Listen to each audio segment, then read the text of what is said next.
And we're back racing. Round 6, CMRA, Eagles Canyon Raceway, getting everything all squared away. A quick apology up front here. You'll see a couple different camera angles and different formats because this guy didn't check the fine print on the new Go 3S and didn't realize when you turn it vertical, the 16:9 doesn't automatically activate. So, my bad. We'll figure that out. Man, talk about a weird race weekend. This is one of those full moon weekends. We had a bunch of red flags, bunch of crashes, and some other stuff going on at the track. It was just kind of a weird vibe overall, so kind of a strange way to come back. But nevertheless, so just happy to be back on track and riding again out here with the homies and having a good time. So we get lined up for our first race back, which is A-SuperStock, and get a decent launch. As you'll see here, Blanco just sends it, dude. Like his motto is into that first corner and gets a whole lot of ground. Been figuring out the launch control and doing a little bit better. We started at the back of the grid this round because I have 0 points. So as you see here, I'm back with the other guys and actually holding up some traffic because I am slow and way too tentative. After watching the footage back, I definitely see a lot of points where I could have been more aggressive and capitalized on some other openings. But man, this being the first race back, first race of the season and late in the season, it's just one of those things where you got to get some seat time, get on the bike, and just get out there and do it. So we're out turning laps, just trying to put down some solid times and see what we can do. We'll see one of the fast guys really making some ground here. I think he had an issue with tech or something like that where the poor dude had to start from like pit lane. Super fast local guy, and definitely holding him up along with a few other of us riders that are a bit slower here in mid-pack. So he's getting around us, making his way around pretty quickly. You'll see here he's just way faster than the rest of us, and we're just rolling roadblocks.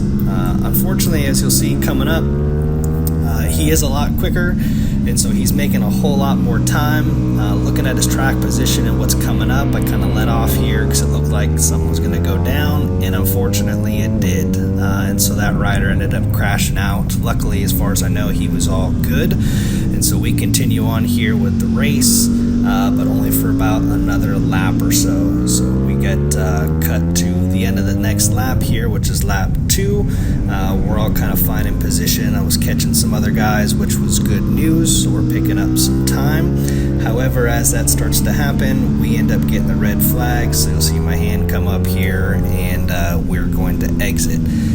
The unfortunate part for me is the race did restart. However, I missed that restart due to some tech issues with the radio, so we're back in the pits, and I end up seeing a bunch of our other guys go back out about 10 minutes later, and I missed that restart, so that's on me. DNF for that race. So race 2 for me is the next day on Sunday, getting stuff all set up, feeling a little bit better. Our times aren't as good as we expected, but running like 2:03s, something like that.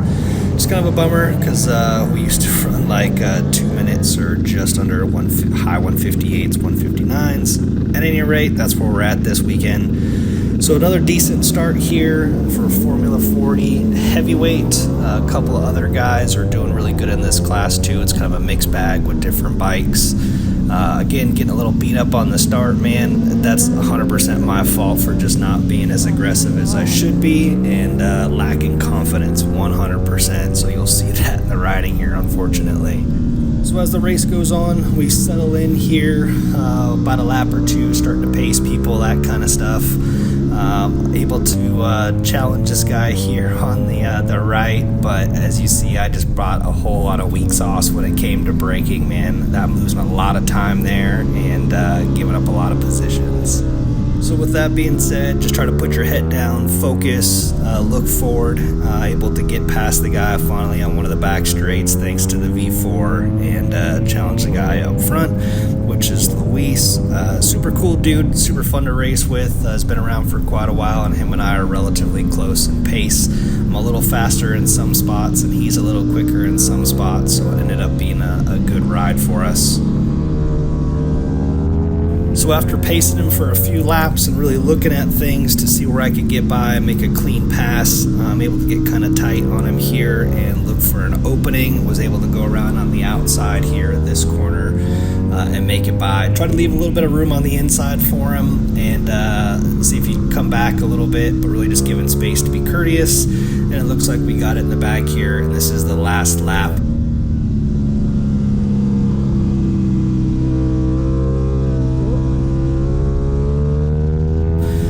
End up taking the finish here on this lap, and we've worked our way up to P5 in this race. And as you see, the rest of the guys are up there a bit. Again, just didn't have that pace, but we're happy to be finishing a race this time. No DNF for the first race on Sunday, and we'll take it home. And that's a good result overall for the second race back. We'll take it.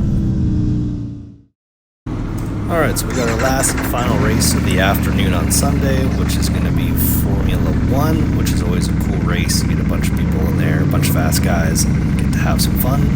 If I didn't already mention it, man, it was stupid hot outside. Temps were definitely above 100 ambient. The track temps were also super hot, as you see here, over 124 degrees, and that's in an area that it wasn't at its hottest. So that's always a challenge out here at ECR, but that's all right. It's the same challenge for everybody. It's just one of those things that stands out with Texas tracks is the heat. So again, the start was okay. Looks like I was sleeping a bit on the start there, but launch was all right. Again, still, man, just super soft coming into that first corner, leaving a lot on the table there, unfortunately. And again, that's just going to be the theme of the weekend for me until we get some more laps under the belt and get racing again. Overall, for the first race back, I'm cool with it. So we're settling into this first lap, just kind of seeing how everybody's gonna shake out here and what position everyone's gonna be in. So as we do that, we kind of fall in line here and try to pick up the pace a bit, try to see if any other lines are gonna be any quicker, and see if we can't make some more time on the brakes, because I've been super weak sauce on the brakes this weekend. So we're falling in behind Luis here, and then JJ's up in front of him. Again, these two guys have a similar pace as I do, so it's nice just to kind of keep a trail on these guys, see where they're at, and see what we can do here in the next couple of laps.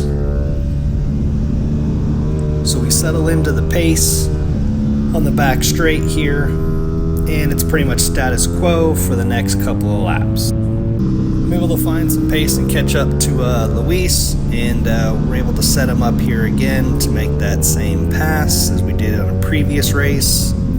And as I do, it looks like we've got one of our fast novices making his way through the pack as well. That guy looks like he was definitely trying to get around everybody and make his way to the front.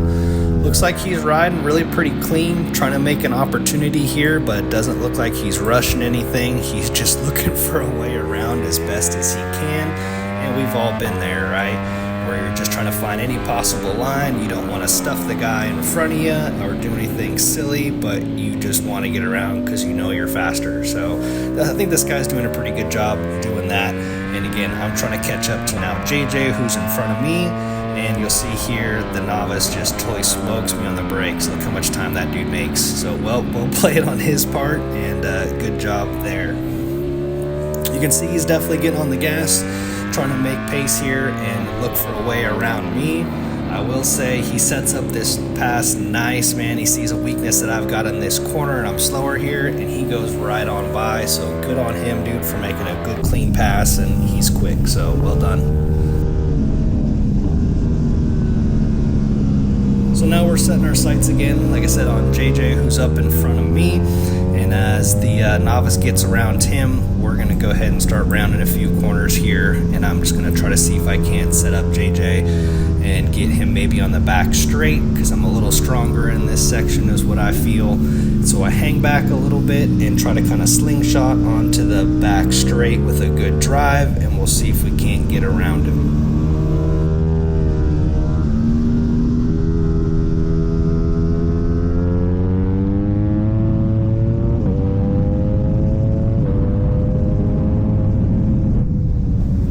Doesn't look like I'm going to have enough on this lap, and I want to be conservative conservative here on the brakes, not throw it in too much. My mid-corner pace is pretty good, so we're able to catch him and get up tight close with him.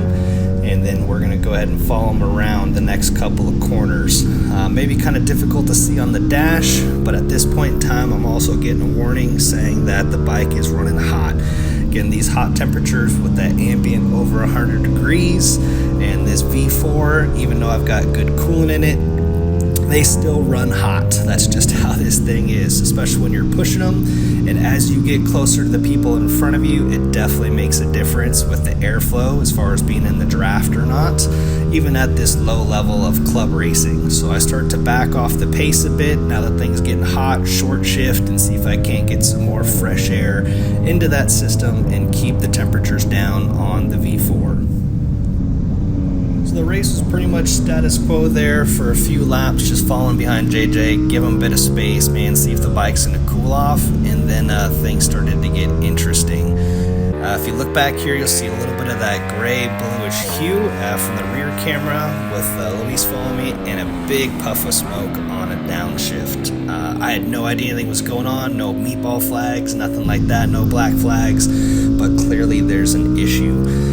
So on the front straight, as we're sending it down, each shift, even up, is also billowing smoke out, and a big one off of D-cell. So take a look here, and the next things that go on.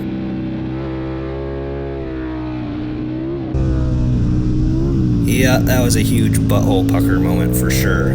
Didn't feel like the tire was just gone. That thing stepped out almost all the way to the bar lock, but luckily was able to recover and bring it back. Wasn't really sure what went on. The thing was running hot, and so I thought maybe some coolant, but as I started looking down at the boot and that kind of thing, I'm like, man, it really feels like more than coolant. So as soon as I feel like anything's wrong, throw the hand up and take the first exit off of the track to make sure nothing else is going to go on, and hopefully didn't oil down the track or put coolant on the track. So as soon as I knew, get off the track, shut the thing down, and then see what we got going on.